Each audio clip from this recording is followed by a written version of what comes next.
His hand slid up my thigh underneath the short black dress I wore for the first time in years. I should have pulled away. I should have thought about the man I left home sitting on the couch, half asleep waiting for me. But instead, I leaned into Liam's lips, into the heat, into the madness. His mouth devoured mine like he had waited forever. My body betrayed me as I whispered, "We should not," against his neck while moving toward his bedroom. We did not stop. We did not slow down. That night, I let go of everything I promised. The man who called me his queen, the father of my children, the one who made me feel safe and sacred. I left him behind for one night of lust. And I would never be the same. Before we go deeper into this story, I want to thank every single one of you who has subscribed to this channel. Your support keeps me writing these raw, intense stories that hit home for so many. And to all my new and returning viewers who are watching but have not yet subscribed, thank you for being here. I cannot wait for you to hit that subscribe button. It is the fuel that keeps this channel alive. Do not forget to drop your thoughts in the comments. I read every one of them. Now let us dive in. My name is Emily. I am a 37-year-old wife and mother living in the suburbs of Charlotte, North Carolina. I have been married to Nathan for 12 years. Nathan, God, he was the kind of man you thank the heavens for. Reliable, calm, loyal. He made coffee for me every morning, left sticky notes with, "I love you," on the bathroom mirror, and made sure my gas tank was never on empty. We had 2 kids, a golden retriever, and a house with white shutters and a 2-car garage. From the outside, we were the couple people envied. But inside, I was cracking. It started small. A feeling I could not quite name. Boredom, maybe. Or exhaustion. I had lost myself somewhere between PTA meetings and crockpot dinners. Nathan loved me, but he stopped seeing me. Not the way a woman longs to be seen. So I joined a gym. It was not about losing weight. It was about proving to myself that I still mattered. That I still had something left in me beyond motherhood and wifehood. That is where I met Liam. He was not like Nathan. Liam was rougher around the edges. He had tattoos, intense green eyes, and that cocky charm that makes you feel both angry and alive at the same time. He was a trainer. I was just another married woman trying to feel something again. But Liam saw me. Not just my body. My hunger. My ache. The emptiness I carried behind my smile. He flirted shamelessly. At first, I laughed it off. Told him I was married. He did not care. Said married women were his favorite kind, because they needed what their husbands forgot. I should have walked away then. But I kept going back. To the gym. To him. To the tension. Then came the night it all changed. It was a Friday. Nathan had taken the kids to his parents for the weekend. I said I had a self-care girls' night. It was a lie. I wore a dress Nathan had not seen in years. The one that hugged all the right places.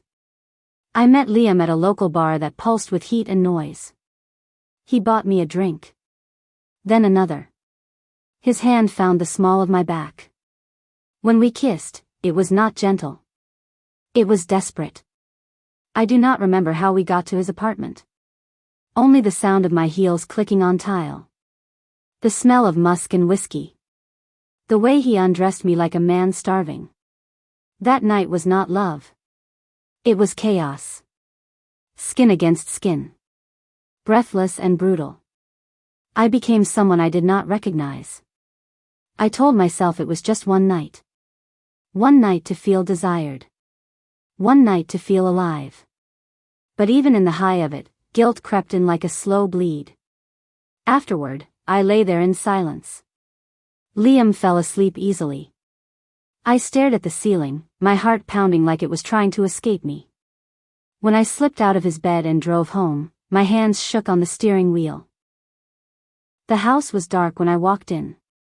The clock on the oven said 2:13 a.m.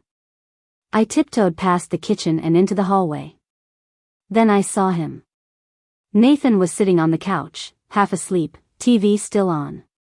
He looked up at me and smiled, warm and sleepy. "Hey babe," he said. "You have fun?" And I wanted to die. I nodded, kissed his forehead, and whispered, "Yeah, I did." Then I went upstairs, peeled off the dress Liam had torn down my back, and cried in the shower until the water ran cold. I had convinced myself it was just one night. One night to escape, one night to feel something other than invisible. But the morning after, when the sun crawled in through our bedroom blinds and Nathan wrapped his arm around me like he always did, the weight of what I had done became unbearable. He kissed the back of my neck and whispered, "I missed you last night." I did not answer. For the next few days, I went through the motions. I made breakfast, packed lunches, folded laundry, and smiled at the neighbors. But inside, I was collapsing. Liam texted me the following day. Just a simple, "Still thinking about you." I did not respond. I deleted it, but it burned in my mind like a brand. I kept hearing his voice in my head. Kept remembering the way he held me like I was not someone's wife. Not someone's mother. Just a woman. A wanted woman. But at home, everything became quieter. Colder. I could not look Nathan in the eye. I barely let him touch me. He noticed. Of course, he did. One night, we were in bed. The kids were asleep. The room was dark except for the blue glow of his phone screen. "Emily," he said softly. "Are you happy?" The question sliced through me. I almost confessed right then. The words sat on the tip of my tongue. But I swallowed them like poison. "I am just tired," I said instead. He nodded, looked away, and turned off the light. I could feel the space growing between us, wide and silent. A chasm of my own making. Then came the twist I never expected. I was in the laundry room, pulling out warm towels, when I found an unfamiliar envelope in Nathan's jeans pocket. It was a hospital receipt. From 6 months ago. A specialist clinic in Raleigh. I stared at it, confused. That night, while he was in the shower, I checked his nightstand drawer. I had never snooped before. But something felt off. And that is when I found the letter. It was from an oncologist. Nathan had been diagnosed with testicular cancer. 6 months ago. My legs gave out. I dropped to the floor, letter in hand, and cried like a woman losing everything she loved at once. When he came out of the shower and saw me on the floor, he rushed to me. But the look in my eyes stopped him. "You knew?" he asked, his face pale. I nodded, holding up the letter. He sat beside me, slowly, like all the weight in the world had found his shoulders. "I was going to tell you," he whispered. I did not want to scare you. Or the kids. I did not know how. I was silent. Because what could I say? He was battling a private war, and I was in another man's bed. I wanted to crawl out of my own skin. That night, Nathan opened up in ways I had never seen before. Told me about the fear. The reason he had stopped being intimate.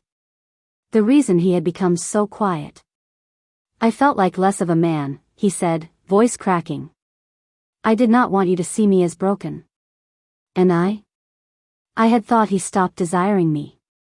I thought he no longer saw me. I had been wrong in the most devastating way. The guilt suffocated me. I wanted to confess. I needed to. But something in his eyes, tired, raw, trusting, stopped me. I slept beside him that night, wide awake, listening to every breath he took, and wondering when I became the woman who betrayed the man who was drowning quietly. Days turned to weeks. I started pulling away from Liam completely. He kept texting. He asked to see me again. He even sent a picture of himself shirtless in front of his mirror. I deleted it instantly. I wanted to scream at him. But I could not blame him. I had opened that door. I just never expected the fire that came through it. I began showing up for Nathan more. Attending appointments with him. Taking notes. Holding his hand through treatments. But the weight of my secret started poisoning every kind thing I did. It felt fake. Forced. Undeserved. One morning, we were in the kitchen. The kids were at school. I was making coffee. Nathan came up behind me, slid his arms around my waist, and asked, "Are we okay?" I broke. I turned to him, shaking, eyes full of tears. "No," I said. "We are not." He looked at me, confused. "I need to tell you something," I whispered. He waited. I made a mistake. A terrible one. A night, with someone. I was lost. And I hate myself for it. His face did not change right away. Just froze. Then he slowly pulled away from me like I was made of glass and had already shattered. "Who?" he asked. Voice hollow. "It does not matter. It was just once. It meant nothing. I regretted it the second it happened." He laughed, low and bitter. "No, Emily. It meant something. Because now, I am looking at the woman I trusted with my life, and I do not even recognize her." He walked out that morning. No suitcase. No yelling. Just silence. He did not come back that night. Or the next. The kids asked where Daddy was. I said he was at work. But I knew. He was trying to breathe without the air I stole from him. And I was left staring at the door, knowing I had pushed him through it. Nathan stayed gone for 3 days. 3 long, unbearable days. I barely ate. I barely slept. The kids could tell something was off. I kept pretending. That was the worst part, pretending everything was normal when my entire world had cracked open. His side of the bed stayed cold. The way he used to wrap his arm around me in his sleep. I missed that more than I missed air. I did not know where he went. He did not answer my calls. He did not return my texts. I reached out to his best friend, Drew, who said Nathan was processing things. I wanted to scream. I had no right to demand anything. Still, the silence was unbearable. The loneliness felt like punishment. But it was not the absence of Nathan that hurt the most. It was the weight of who I had become. I sat in our living room and replayed everything. The gym. The flirting. The night I wore that dress. The sound of Liam's voice. The way I had convinced myself it was harmless until it wasn't. And then I thought of Nathan. His cancer. His smile the night I returned from Liam's bed. His slow, quiet trust. I had shattered it. On the 4th morning, I woke to the sound of the front door unlocking. My heart jumped out of my chest. I ran downstairs barefoot. Nathan stepped inside. He looked like he had not slept either. His eyes were red. His jaw was tight. He was wearing the same hoodie he always wore when he was emotionally overwhelmed. I stood in the doorway of the kitchen, unable to speak. He stared at me for a long time before finally saying, "I needed to see the kids." I nodded. "They miss you." "I miss them," he replied. Then, after a pause, he added, "I miss you too." But that is the problem. My knees nearly gave out. We sat down at the kitchen table. The same table where we used to eat pancakes on Saturday mornings and help the kids with homework. "I thought I knew what betrayal felt like," he said. "I thought the cancer was the worst thing I would go through this year. But this? You broke something in me, Emily." "I know," I whispered. "And I will never stop being sorry for what I did." "I keep asking myself why," he continued. "Why you would do that to us. Why you would run to another man when I was falling apart." "Because I felt invisible," I said, voice trembling. Not because of you. Because of me. I was lost. I needed to feel like a woman again, and I did it the wrong way. The ugliest way. But I swear to you, I never stopped loving you. He leaned back in his chair, his hands clenched. Do you love him? No, I answered immediately. It was one night. It was nothing but a mistake. I hate myself for it. There was a long, painful silence. Then he looked up, and I saw something in his eyes I did not expect. Pain, yes. But also, love. I do not know how to forgive you, he admitted. But I do not know how to live without you either. Tears spilled down my cheeks. I do not deserve you. No, he said, you do not. But love is not about deserving. It is about deciding. He stood up. I need time. But I am not throwing our family away. Not yet. And just like that, a crack of light appeared in the darkness. Weeks passed. He came home. Slept in the guest room. We functioned like two distant strangers trying to relearn each other. I cut ties with Liam permanently. Blocked his number. Quit the gym altogether. Every day, I showed up, humbly, quietly. I did not ask for forgiveness. I simply gave space. And waited. One night, after the kids were asleep, Nathan came into our bedroom. He sat on the edge of the bed and looked at me. I talked to my therapist, he said. He said healing from betrayal is like learning to walk again with a limp. It might never feel the same. But it is still walking. I nodded. Then he reached for my hand. I want to try. My chest broke open. We did not kiss. We did not make love. But that night, we held each other. For the first time in months. And it was everything. 6 months later. Nathan completed his last round of treatment. The doctor said his cancer was in remission. We were not perfect. We still went to counseling. We still had moments where the silence between us said more than words ever could. But we were trying. And something beautiful started to bloom from the ashes.